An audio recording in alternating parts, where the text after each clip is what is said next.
Thanks for joining us on Aggie Sports Overtime. I'm Jordan Adams. Mike and Justin will join us from Arlington in just a second. But first, let's set the stage for today's A&M versus Arkansas matchup. For the first time since 2016, the Aggies and Razorbacks came into the game as ranked teams. I'm sure that's part of the reason why the SEC made the Southwest Classic its Game of the Week. Enough from me now. Let's head out to Arlington, where the KAG Sports crew has a full recap from what was another wild affair. Hey, guys. Well, Jordan, history was on the line here at AT&T Stadium in Arlington today. A Texas A&M win means 10 straight victories over the Razorbacks, which has never been done on either side in this series. So we were in for a good one, right? Okay, Texas A&M and head coach Jimbo Fisher and company, boy, they got after Arkansas at Kyle Field last year. But the meetings here in 2018 and 2019, barn burners, just one-score games. The Southwest Classic always seems to be chaotic, and as Justin and I were driving up here, we were talking about predictions, what we thought would happen, who we thought would play well, and the only conclusion we came to was take the under. We knew it would be a drag-out fight, and that's exactly what it turned out to be. So without further ado, let's see how the 2021 version of A&M and Arkansas happened. Well, 12th man, you may not want to watch for a little bit here because it was all Arkansas early.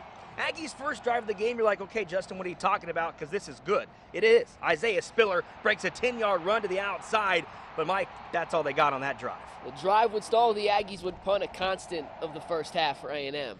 And then the Razorbacks would take off. KJ Jefferson hits his main target. Traylon Burks behind the linebackers and in front of the secondary. That's a 23-yard gain. Move the chains. Yeah, Arkansas's like, we take this. We'll take this all day. Have to settle for a field goal, and it's up and good. 46-yarder. Cam Little drills it. It's 3-0. Razorback strike first. A&M looking to respond. Zach Calzada to Spiller. Whoop! Makes the guy miss over the middle. He's got running room in daylight, Mike. That's more like it. 20 yards again. But the drive would stall. Again. Man, okay, well, that's not good because Arkansas would strike it in a hurry. First play, Jefferson. Play action. Burks burns Miles Jones down the boundary on the go route. 85 yards to the house. Uh-oh, 10-0 Hogs.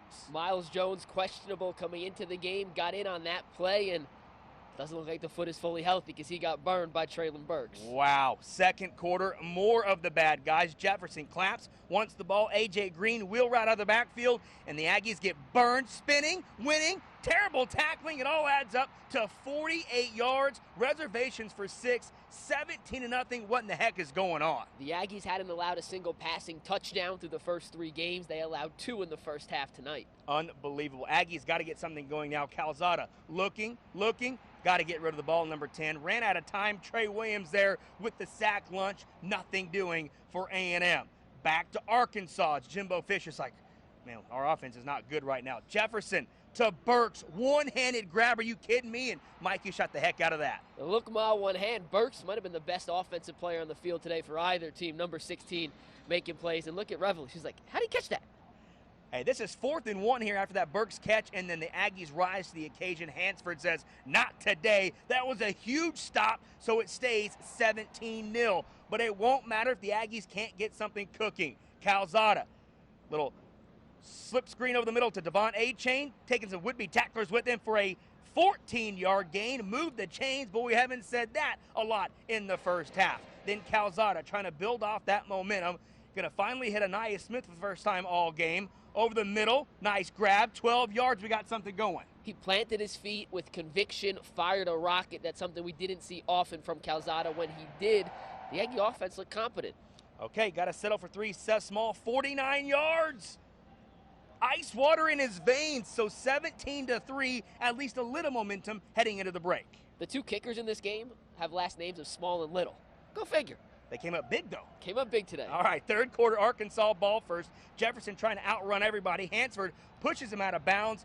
Jefferson would come up lame after that. He would actually leave the game for a while, and that changed things in the second half. But it wouldn't matter because just Calzada, man, you got to throw the ball, my man. You have time there. Stepped up in the pocket, got to let it go, but he's sacked on 3rd down by Hayden Henry. That would come on and force another punt. Aggie defense, though, gets a stop, back on offense, and finally, Spiller's going to bust it, 67 yards, and now we got a ball game, 17-10. Spiller, by far A&M's best offensive player today, probably through the first 4 games of the season. And check out his parents, proud papa and mama there, celebrating the Isaiah Spiller touchdown.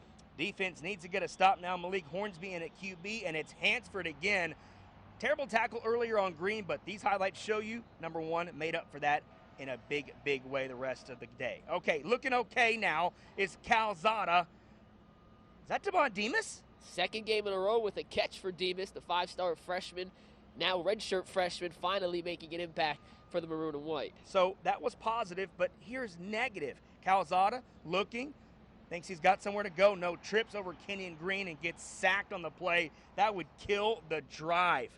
Man, so fourth quarter now, it's still 17-10. Mike, all we need is one touchdown. Just one play. They just need one play, and this could have been the starter.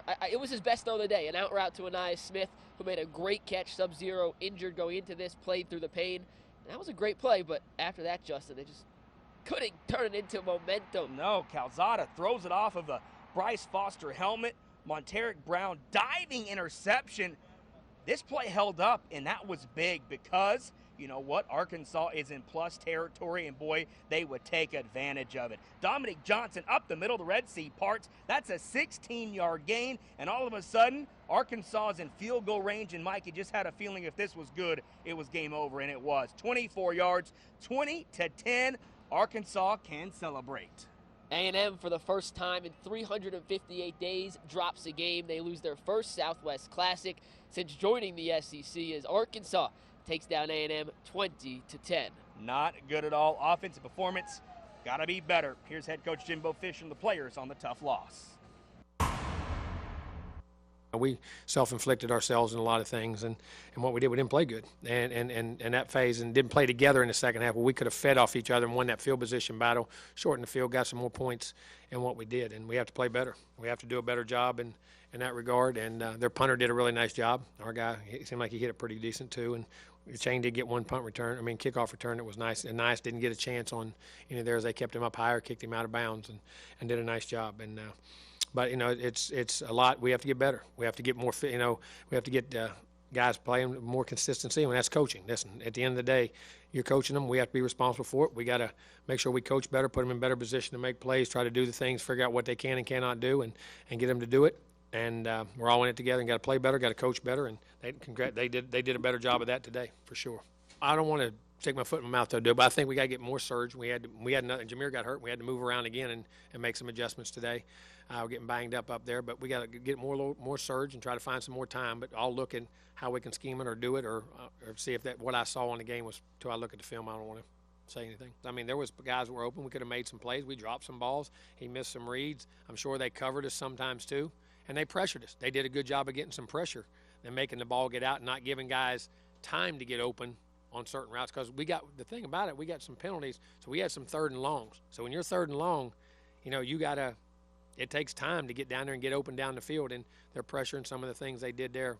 We'll look and see and be able to get on us. So we'll have to fix that and try to get better. You never win a game in the first 10 minutes of a game, 15 minutes of the game, but you can sure put yourself behind the 8 ball, and that's what we did. We gave up big plays, big drives.